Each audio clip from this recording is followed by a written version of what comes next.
Welcome back, everyone. Okay, I'm going to tell you something that just happened before we went on camera.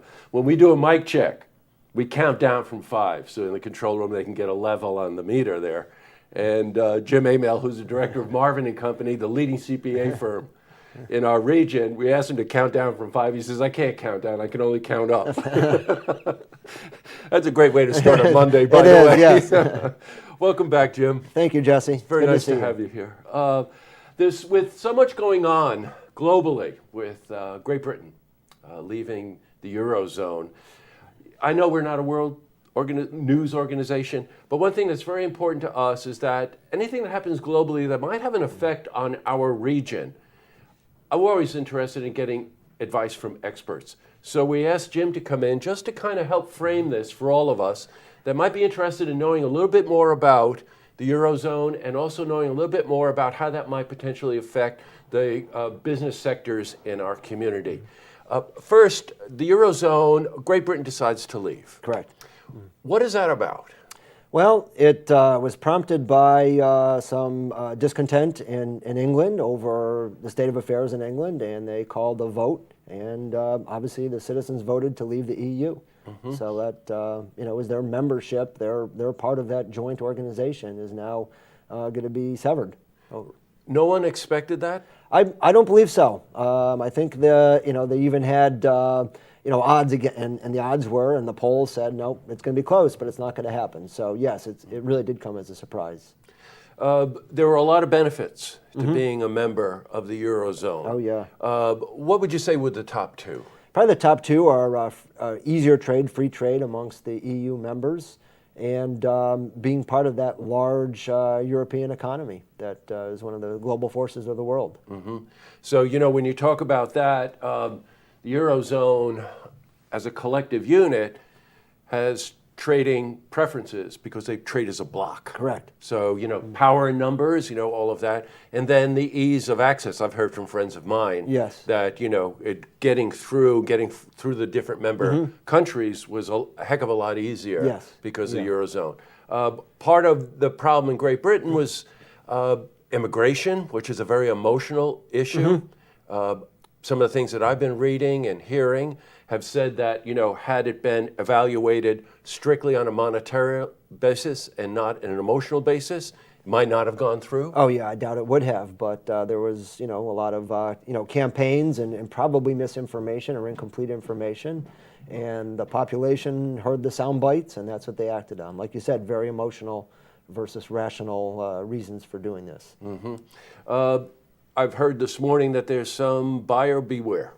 Yep, already. I think it even started Friday that there was online petitions to do a revote. I saw this morning it already had approaching 4 million signatures, and I think the EU leadership is already pretty firmly saying, hey, we want this done as quickly as we can. Don't expect any special benefits. And I think some of those who favored the exit thought maybe they'd have a softer exit. With still a lot of the benefits without the negatives of being the EU. So, definitely some buyers beware. Getting to the black and white issues, the monetary issues, London was always considered the banking capital of the world, right? That shifted somewhat in the last decade. Yeah. Brussels is the home of the Eurozone. Yes. Yeah. So that's not going to go down well, right? No, I don't think so. But I've already read reports that some of the big UK-based banks are going to be or potentially shifting, tens of thousands of employees somewhere else to the Eurozone banking center. It could be Brussels, but I think it would be Germany. But wherever, that's going to have an impact on London in particular. Right. Cameron, of course, the Prime Minister, Great Britain, is resigning. Yeah, that's unfortunate. That's very chaotic. They can put whatever sugar coating they want on this thing, but the prevailing thought here is that it was much more of an emotional issue than a substantive issue. Yes. Yeah. Right? Yeah. All right. Talking about our region. Yes. Yeah. We've seen amazing growth in our region. Tech companies, manufacturing, tourism. Do you think there will be an effect for us? Jesse, I think there could be some effect, and I think a lot of it depends on what does evolve over the next couple of months. In the very short term, you've seen what's happened in the stock market. That doesn't affect companies locally per se, but it affects individuals. They see their portfolios just dropped by, whatever it was, 6, 8, 10%. Yeah, They're going to be a little bit Friday. hesitant. So, what drives that is the uncertainty. So as the uncertainty starts to become a little bit more clear, I think our markets will go back up. So, but, again, one of the short-term effects that will, I think, linger is the weakness of not only the British pound, but also the euro against the U.S. dollar. So conversely, the U.S. dollar has gotten stronger. So while that's going to help consumers in the U.S. with cheaper goods, it's going to have a big impact on any company in this area that does exporting, has a major customer base over either England or Europe and perhaps anywhere in the world. Yes, right. So that's what's going to be the impact.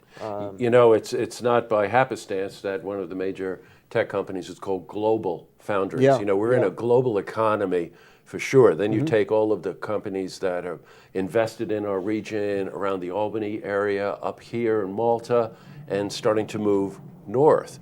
That these are global companies, so they're very affected by the strength of the euro and the strength of the dollar. It goes without saying. Tourism, what do you think? It's nice to see a lot of diversity in the people you see traveling around the Adirondacks and whatever. Do you think it'll have an effect on that? It could, Jesse. I think any Europeans who come here, and I think Saratoga's a draw, Lake George is a draw, the Adirondacks are a draw. I hike in the Adirondacks, and you do see some people from mainland Europe that come here. If they've already planned their trip, they're probably coming. But as longer term, as they evaluate how much it costs to get here, I think it could have an impact. The other side of that is, again, in the summer in particular, this region, large number of tourists come from, the New York City area. Downstate, Very wealthy. Many of them are very international, and now it's gotten cheaper to travel, to Europe and again, England in particular. So they make a decision, hey, instead of coming to, Lake George, Saratoga, they might take a trip. We can afford it now. It's more reasonable. Let's go to London. Let's go to the Alps or whatever. So I think it's not going to be huge, but incrementally it's going to have some impact, I believe, on our tourism market. Jim, you and I have been around long enough that these are very, very chaotic times. I can't even remember another time when we were in this kind of a heated political system where emotion was driving rational thinking and all of that. And then lo and behold, we see one of the 8th largest economy in the world backs out of a union. Boy, oh boy, trying times for sure. And as we've discussed, there's lessons to be learned. And the populist reaction is as we talked, is immigration.